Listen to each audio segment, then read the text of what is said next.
guten Herr. Du hörst ganz Menschheit aus dem selwechter Stammerschaft. Du hörst Bestand, dass sie all zum nämlichter Stadt gehören. An denke helle Präsenz, sie all den Dinge, an ganz Menschheit fand, en nonnedach an dengem Heiligtum. Sie sind all dich von Dinge mit Schkierigkeit versammelt. Sie sind all erlicht von der Luft, von Dinge Vorsehung. Oh Gott,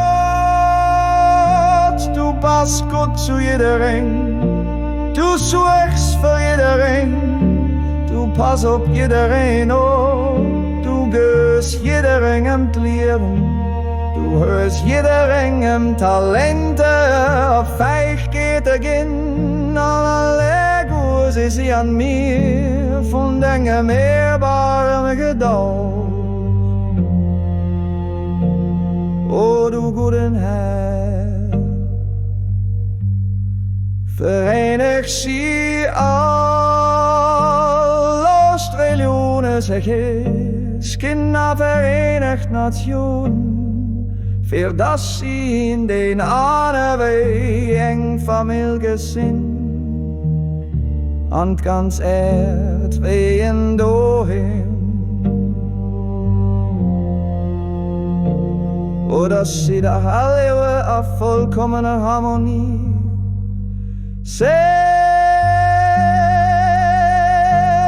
Summe lieben. O Gott, erhief du der Fendel von der Einheit von der Menschheit. O Gott, erricht der größte Frieden. Schmolzt du, o Gott, Herzen zersummen, o du gute Pappgott. Freies Herzen durch den Duft von deiner Leid. Licht eis ein durch die Luft von deiner Verehrung.